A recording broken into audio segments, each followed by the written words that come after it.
the Surviving Outside Sales podcast, hosted by Mike O'Kelly, presented by Sales Builder Academy. The goal is to survive and thrive all phases of outside sales, whether you're getting in, dominating, or getting out. Surviving Outside Sales. Now on with the show.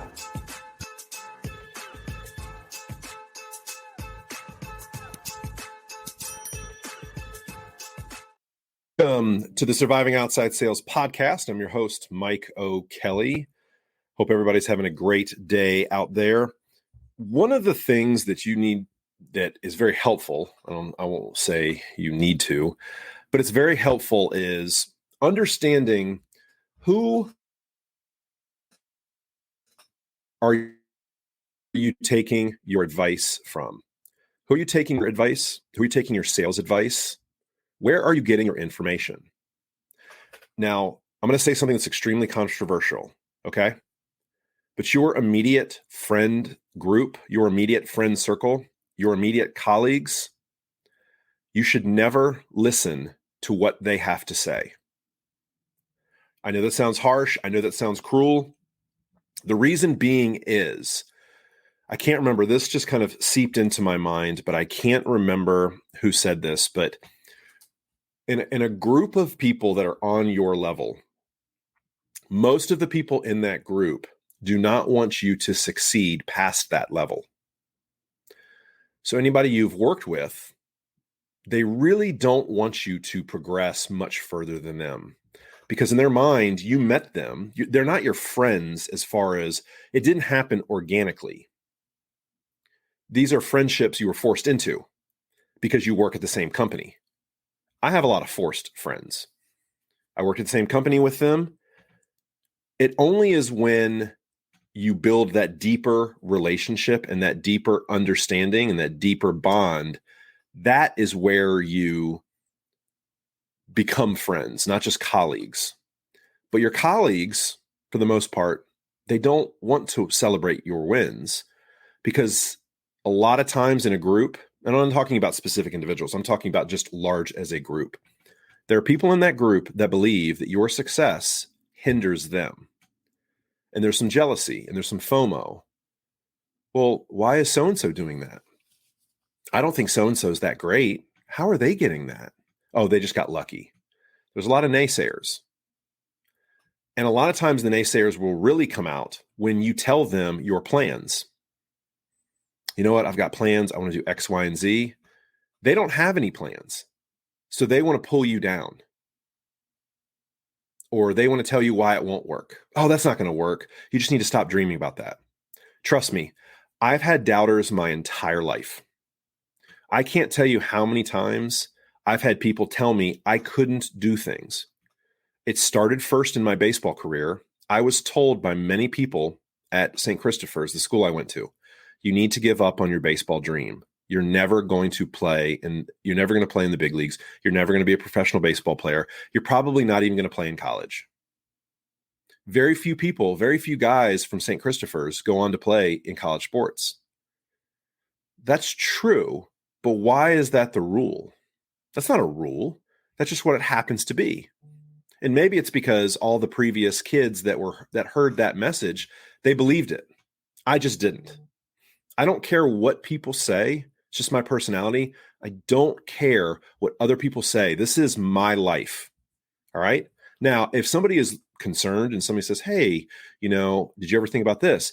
But if anybody tries to squash my dreams or try to get in the way of what I want to achieve in my life, I don't listen to them.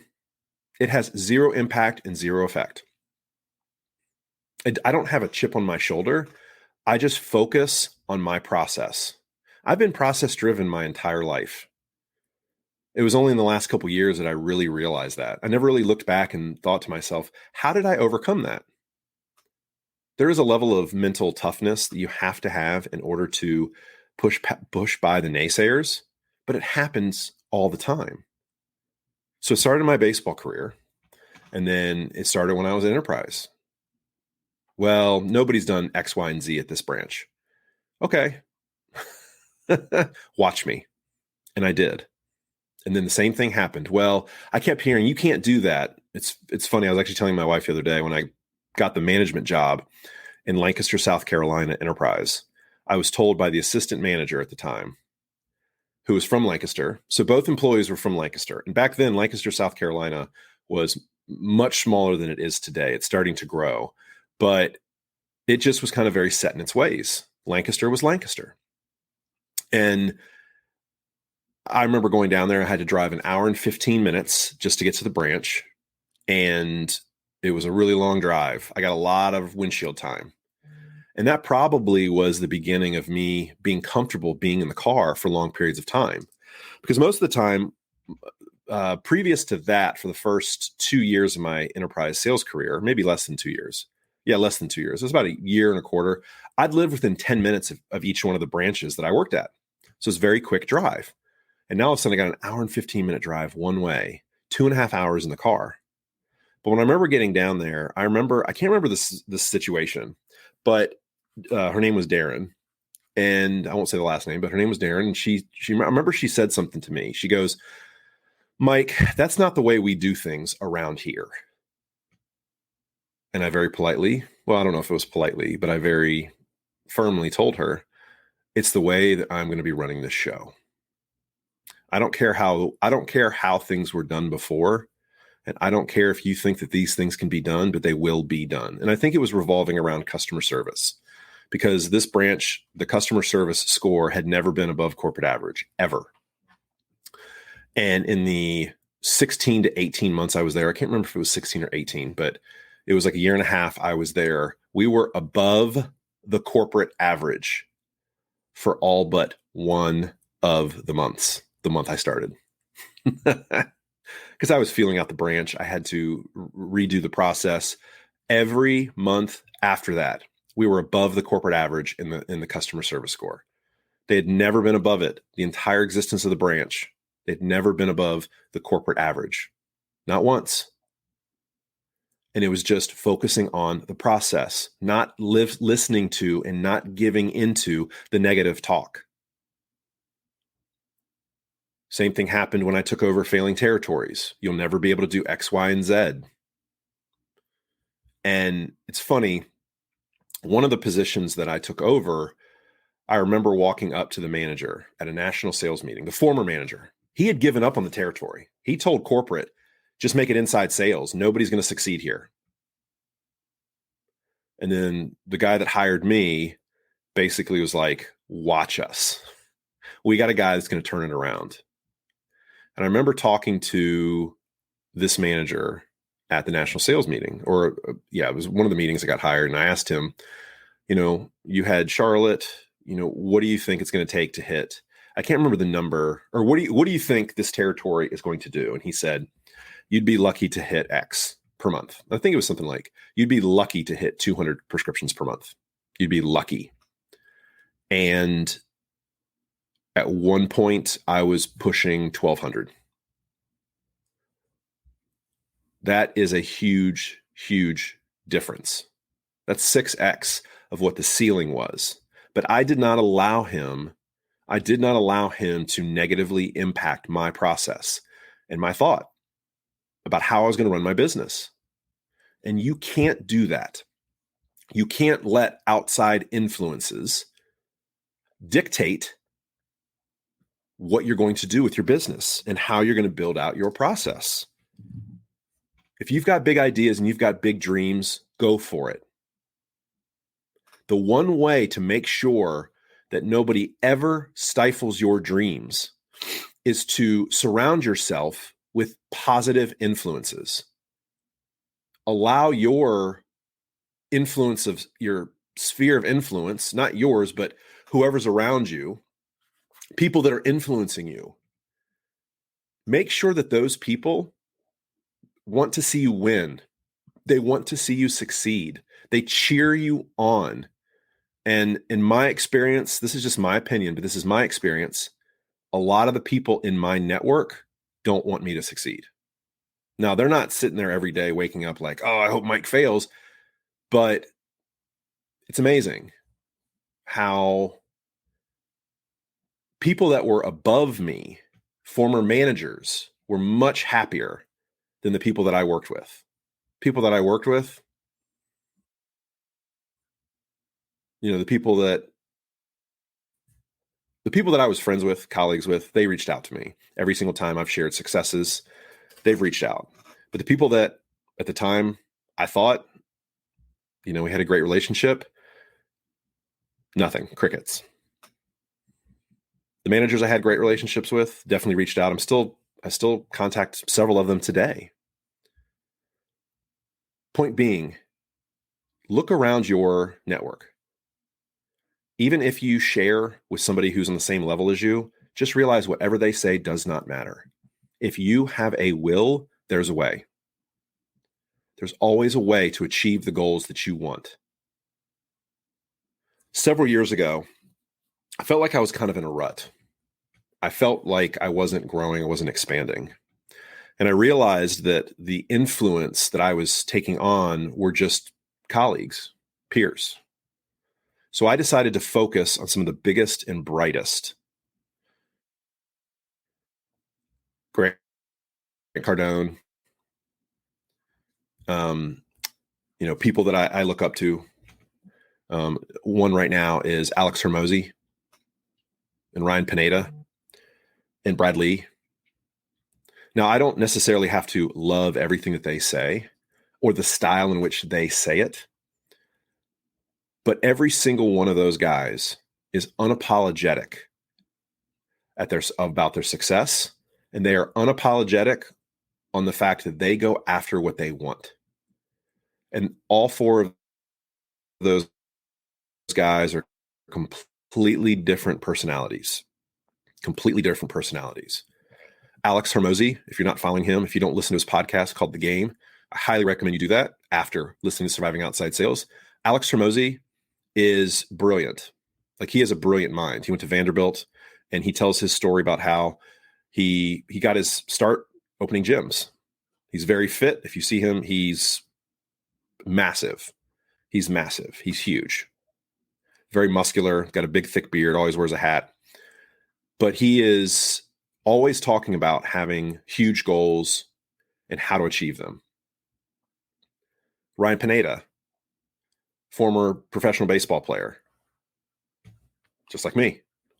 He now runs 7 businesses that do at least, or for the year, I think all of them do at least $1 million a year.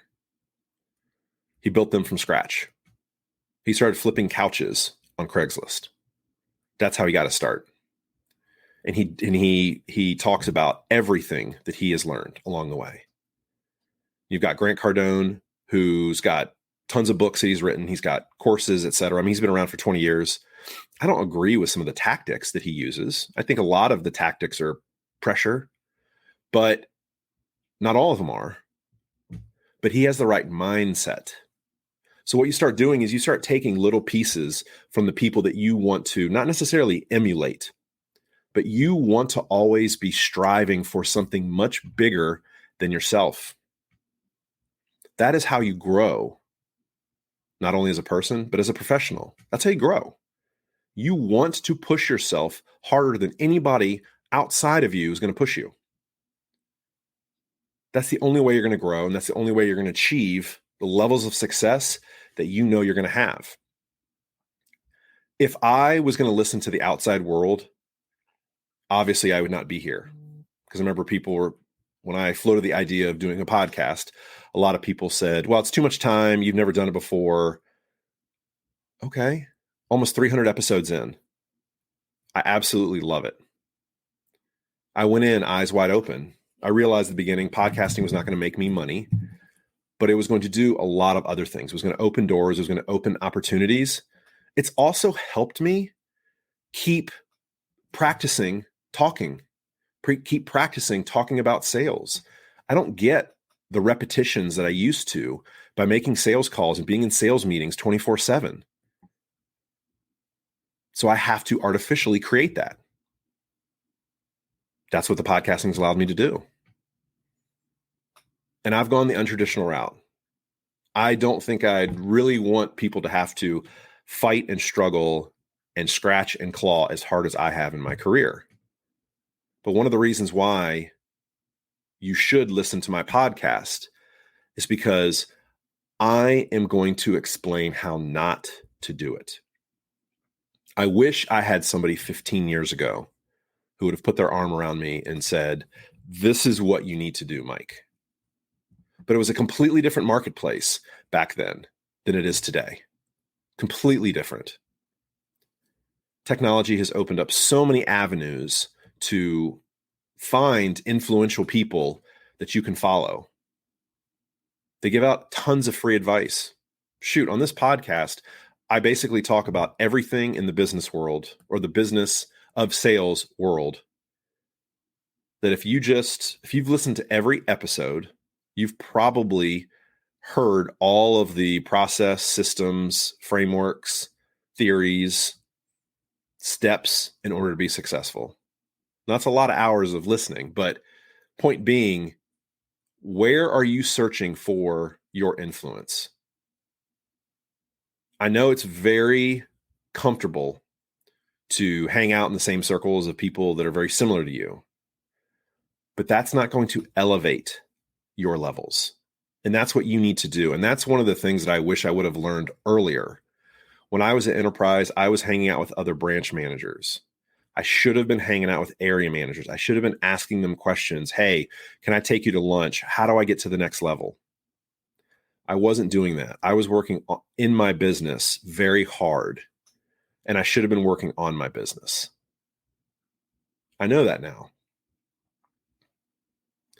I had a mentality growing up was just put your head down, go to work. That was for my family. That was for my dad. It's a great work ethic. It just won't get you to where you want to go fast enough. And it's not about speed, but what I mean is there were a lot of years that I just put my head down and I was happy being an employee, even though something was just gnawing in the back of my head that I wanted more. I wanted to build. I wanted to be more aggressive. I wanted to go after things. And I felt like I was in a box. I felt like I was limited. But I listened to my dad, and my dad did not steer me wrong. You need to have people that are going to instill work ethic in you. Point being, with this episode, take a look around at who is influencing you.